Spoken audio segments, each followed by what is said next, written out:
À mes côtés, c'est le nom de ce podcast santé proposé par la FMH, la Fédération des médecins suisses. La maladie, bien sûr, mais aussi le rétablissement sont des thématiques abordées dans ce podcast. Je m'appelle Vicky de Paola, je suis journaliste et je me suis rendue pour vous à Sion, au centre du sein, à l'hôpital du Valais, pour rencontrer la gynécologue obstétricienne et scénologue Stéphanie Seidler, qui travaille également à la clinique de Genolier. Elle est aux côtés de sa patiente Muriel Nanchen. À peine sortie de 18 mois de traitement pour un cancer du sein triple négatif ou TNBC, soit un type particulièrement agressif de cancer du sein qui survient plus fréquemment chez les femmes de moins de 50 ans, Muriel Nanchen, 44 ans, vient témoigner d'une étape de vie passablement difficile au travers de laquelle la doctoresse Seidler a tenu une place prépondérante. L'occasion de rappeler que chaque année en Suisse, environ 6500 femmes sont atteintes d'un cancer du sein, dont environ 900 d'entre elles reçoivent un diagnostic de TNBC. Le mois prochain, la Suisse lancera sa 23e édition d'Octobre Rose. Bonjour, doctoresse Seidler. Bonjour. Et Muriel Nanchen, vous avez 44 ans, vous êtes mère de 2 enfants, vous travaillez dans le domaine de la protection de l'enfant et de l'adulte, ainsi qu'en tant que formatrice d'adultes. Bonjour Muriel. Bonjour. Muriel, c'est autour de votre histoire que nous nous retrouvons aujourd'hui. En 2 mots, on vous découvre en mars 2022 une grosseur au niveau du sein lors d'un contrôle de routine. À partir de là, votre vie bascule. Vous nous racontez un peu votre histoire ? Une longue histoire, c'est 1 année et demie de traitement. Je parle avec un peu d'émotion en fait, mais ça va passer. La rencontre avec la doctoresse Seidler qui va tout de suite expliquer ce qui se passe très clairement. Et puis des étapes, 16 séances de chimio, une opération, des rayons, la chimio orale si peut-être il y en a besoin ou pas. Voilà, des traitements. Et puis on sait que la doctoresse Seidler m'a dit que je ne mourrais pas et je suis pas morte.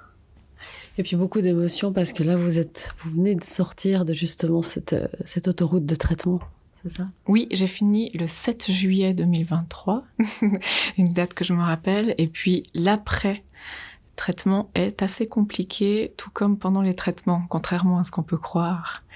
Mais je vais bien, je sais pas comment on dit, en fait, j'ai toujours pas compris si on dit guéri, soigné, en rémission, je sais pas, ça c'est un concept que j'ai pas compris, mais en tout cas, je n'ai plus de cancer pour l'instant. Ça, voilà, c'est le résultat. Muriel, donc vous êtes arrivée au cabinet de la doctoresse Seidler après avoir été diagnostiquée pour un cancer qu'on dit dans le jargon médical triple négatif, TNBC. Mais ça veut dire quoi, doctoresse Seidler ? Le cancer triple négatif, donc c'est un type de cancer du sein qui, du fait de sa biologie, n'exprime pas les récepteurs aux hormones féminines. Donc, il faut savoir que le cancer du sein vient de la glande mammaire, qui est faite pour obéir tout au long de la vie aux hormones féminines, et possède ce type de récepteur, du coup, à sa surface. Et quand cette capacité est perdue, on se retrouve avec des lésions qui peuvent être, de façon un peu plus rapide, proliférative, et qui vont nécessiter un traitement comprenant entre autres, de la chimiothérapie, parce qu'on va pas pouvoir donner d'anti-hormones, du coup, pour contrer ces lésions. Muriel Nanchen, donc pour revenir à vous, c'est en mars 2022 qu'on vous diagnostique ce cancer. Peu après, vous arrivez au cabinet de la doctoresse Seidler. Qu'est-ce qui vous a amené jusqu'à elle et qu'est-ce que vous y avez trouvé particulièrement ? Alors, ma gynécologue m'a appelée quand j'étais en train de faire les commissions, juste quand j'allais faire les commissions pour mes enfants. J'étais dans mon village et puis elle m'a dit, j'ai une mauvaise nouvelle, c'est un cancer. Et là, il faut appeler tout le monde.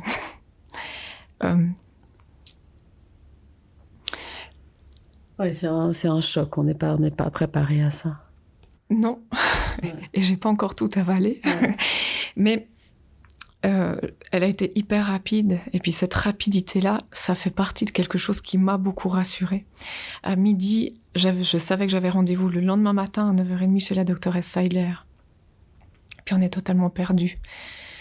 Là, la doctoresse m'a dit que j'avais un cancer, triple négatif, que ça nécessiterait des traitements. Enfin, elle a expliqué. Je suis pas sûre d'avoir compris ou tout. Je crois, en fait, pas du tout. Mon mari vous dira que je n'ai absolument rien compris de ce que la doctoresse m'a dit. Mais je la regardais. Je sais que je la regardais. Et je sais que j'ai dit à ma gynécologue, je veux la meilleure et je veux une femme et je veux la meilleure, s'il vous plaît. Et puis, j'ai senti tout de suite qu'elle était très bien. Très, très bien. Rien que par les yeux. Et mon mari est sorti après, ça je me rappelle, et elle a voulu m'ausculter, et elle me regardait, j'ai dit, mais je vais mourir, et elle m'a dit non. Je sais que c'est une phrase qui m'a tenue. Après, je suis pas bête. Je sais qu'elle ne sait pas. Je sais qu'elle peut pas contrôler ou deviner ou agir complètement. Enfin, par la médecine, oui, par l'humain, oui. Mais j'ai senti qu'elle pensait que c'était possible que j'allais pas mourir. J'ai senti. Vous voyez ce que je veux dire? Oui. Et la deuxième chose, c'est que je lui ai dit, j'ai des enfants. Et puis elle m'a dit, ils apprendront que dans la vie, il y a des choses difficiles et qu'on combat et qu'on s'en sort.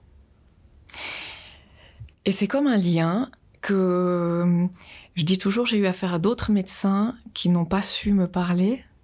Mais elle a su, et j'ai été portée par ces phrases, par ce lien, par ça, je pense vraiment tout au long de mon parcours. C'est quelque chose de l'ordre de la confiance. Et même si je sais qu'elle sait pas, je sais qu'elle m'a regardée en pensant que j'allais pouvoir vraiment guérir. Vraiment. Voilà. Vous vous souvenez de cet instant-là, vous-même, doctoresse Seidler? Oui. Oui, c'est toujours des annonces qui sont quand même difficiles, même si la gynécologue avait déjà donné l'annonce la veille, mais c'est vrai que on s'en rappelle quand on doit donner ce genre de nouvelles. Et puis, ça me tient à cœur parce que voilà, il y a le terme cancer finalement, qui est la seule chose qu'on entend et qui est assez flou. Dans qu'est-ce qui va impliquer dans notre vie, et d'essayer de donner justement une sorte de perspective et de dire si le but de notre traitement c'est de vivre avec, de limiter sa progression, ou vraiment d'essayer de s'en débarrasser complet et de penser même à l'avenir et d'essayer de diminuer le plus possible le risque de récidive. Aujourd'hui, après 18 mois de traitement, comment vous allez, Muriel ? Super bien. Non, je vais bien et pas bien. Je vais bien dans beaucoup de choses. Déjà de savoir que j'ai plus de cancer, je l'ai pas encore complètement intégré, très franchement. Mais parce qu'on est, je crois qu'après le traitement, quand on rentre dans un tunnel où jusqu'à la fin, moi en tout cas, j'ai choisi de tenir pour moi, pour m'occuper de mes enfants, pour faire que mon mari ait le moins à faire. Enfin voilà, pour moins changer les choses, bien qu'il y a beaucoup de choses qui changent. Mais comment je vais J'apprends à prendre soin de moi autrement que par des injections. J'apprends à redécouvrir un style de vie qui me convient. J'apprends à me dire qu'il y a des jours qui sont difficiles parce que c'est quand même compliqué quand on vit un cancer à 44 ans, avec 2 enfants petits, à arrêter de travailler. Enfin, le sens de la vie, il est évident quand on doit se soigner. Mais quand on n'a plus les traitements, il faut le retrouver. Et puis oui, je me dis que j'ai eu beaucoup de chance. Et puis franchement, j'ai vécu des moments vraiment très très difficiles aussi qui marquent.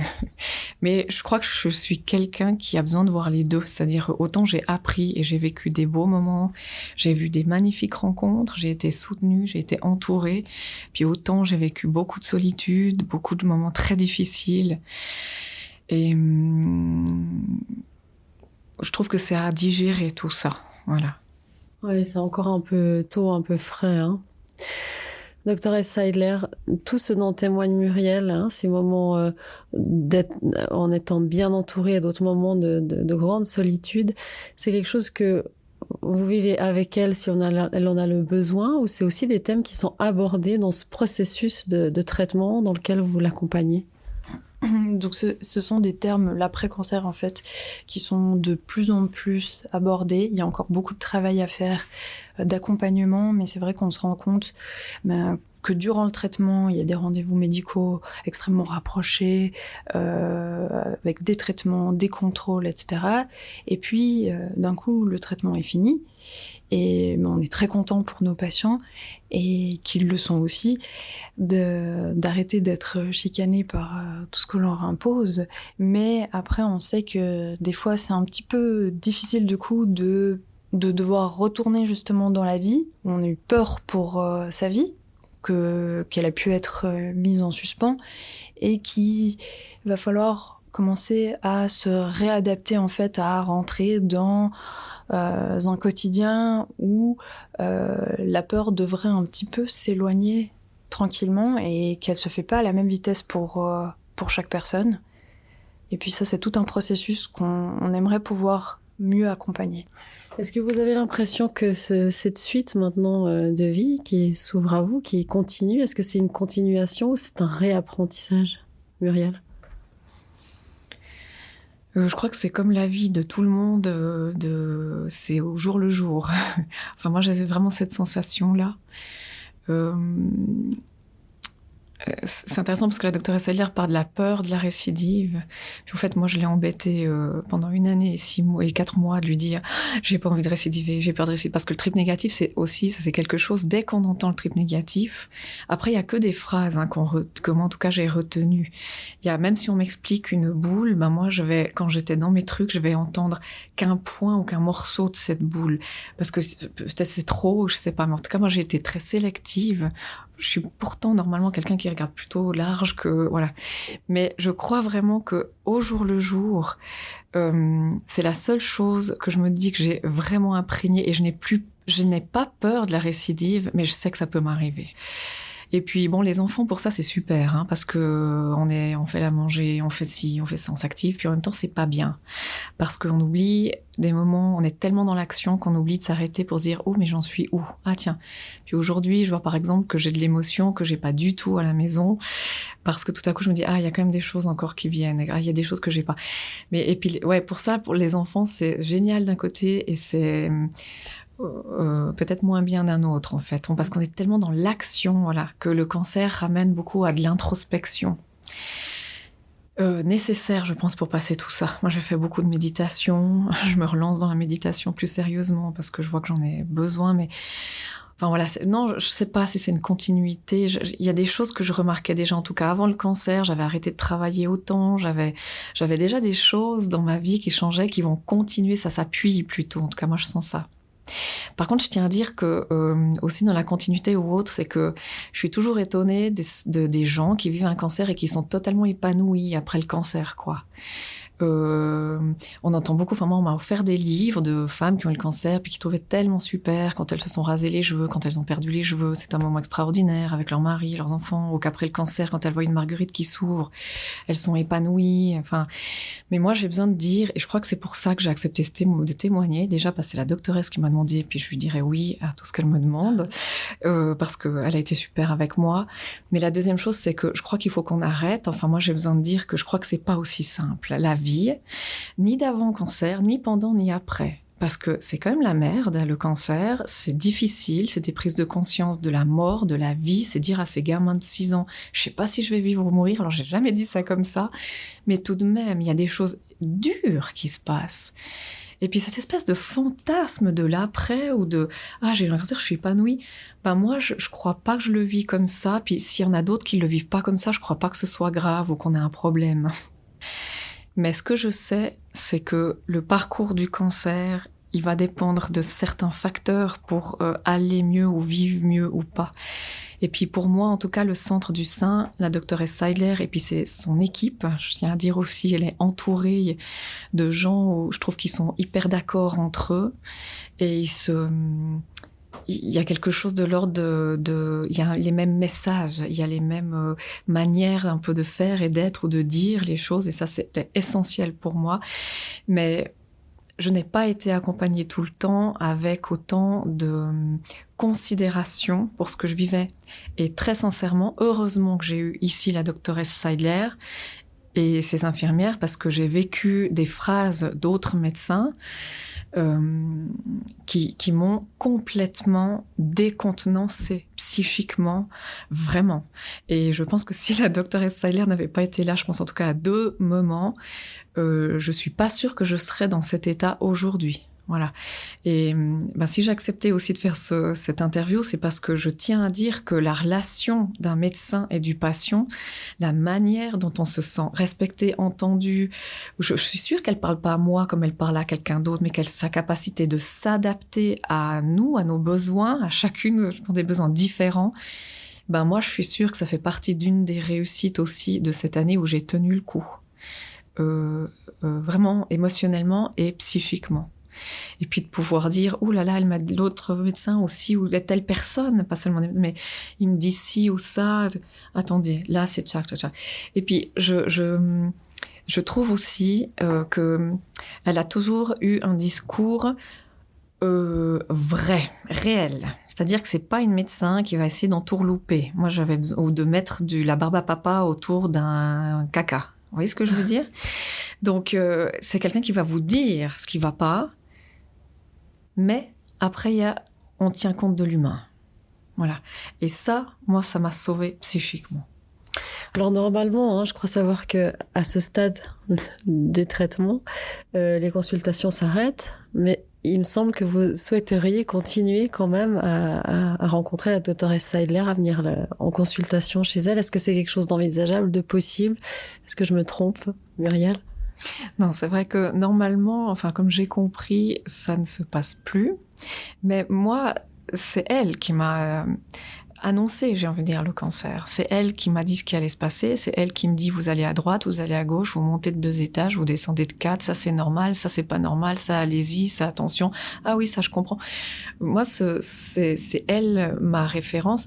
C'est aussi, il y a un côté un peu étonnant dans la prise en charge que nous on vit comme patient, en tout cas que moi j'ai vécu, parce que moi j'ai cru que d'abord elle était oncologue, après je crois qu'elle est pas oncologue, après des fois je savais pas ce qu'elle, moi je ne savais pas vraiment, parce qu'après j'ai eu une oncologue, j'ai eu ensuite après il y a un radiologue, après il y a la chef, c'est pour moi en tout cas qui était pas du tout dans le monde médical, j'ai pas toujours tout compris, et donc moi j'ai ancré la doctoresse Seidler comme étant ma médecin de début, du milieu et de la fin et de la suite.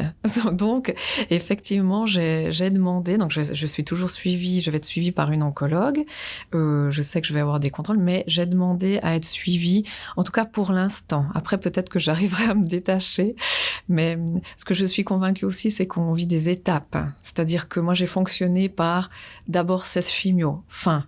Ensuite, opération, fin. Ensuite, rayon, fin. Ensuite, chimio orale, fin. Ensuite, dernier, voilà. Et puis, je pense que je suis peut-être encore dans ce processus. J'ai encore besoin de, ok, j'y vais 3 mois, stop. Ensuite, je vais 3 mois, stop. Puis après, ça va passer. Parce qu'elle me l'a dit aussi, la docteure Seidler, que ça passait, tout ça. Mais voilà, de nouveau, quand on demande et puis quand on nous dit oui, ça fait de nouveau partie psychiquement, émotionnellement de quelque chose qui nous permet d'avancer, qui nous structure. Voilà. En tout cas, moi, je dis moi, parce que je peux pas dire nous, mais moi, c'est le fait qu'elle accepte de continuer. J'ai aussi eu toute une histoire avec les infirmières. J'ai eu, à un moment donné, une boule que je sentais en plein traitement. C'est l'horreur, mais l'angoisse, quoi. Et là, c'était une des infirmières spécifiquement, donc c'est aussi des liens qu'on crée avec ces infirmières, c'est la confiance, c'est toujours cette phrase aussi, au cas où il y a quelque chose, n'hésitez pas à appeler. Ah ouais, c'est elle qui me le dit, ça n'a pas été d'autres médecins. Et donc, en ce sens, j'ai besoin encore vraiment de son accompagnement et de son retour et de vérifier que quand je vais chez d'autres médecins, j'ai bien compris. Ouais, moi, je crois que j'appelle ça vraiment la confiance, quoi. Puis que je crois pas que dans ce processus, en tout cas, moi, je n'arrive pas à accorder ma confiance à tout le monde et n'importe qui. j'ai vraiment, il y a des choses qui ont fait que la confiance est donnée à telle ou telle personne dans ce processus aussi. Et vous, doctoresse Seidler, en tant que médecin, quel serait le message, alors plutôt peut-être d'un relief médical, à faire passer à la veille de cette 23e édition helvétique d'Octobre Rose?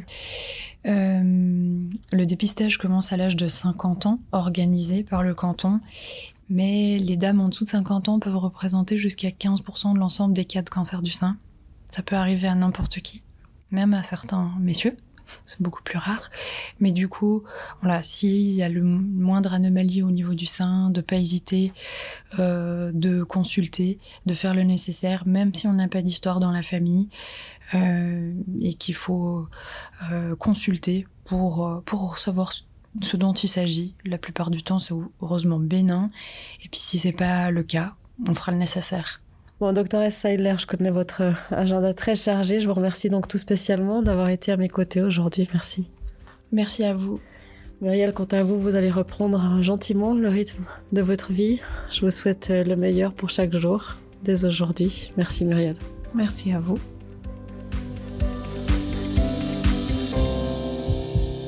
Pour toute remarque, proposition ou envie de témoigner à votre tour, rendez-vous sur le www.a-me-côté.ch et qui sait, peut-être que ce sera votre histoire que nous évoquerons ensemble.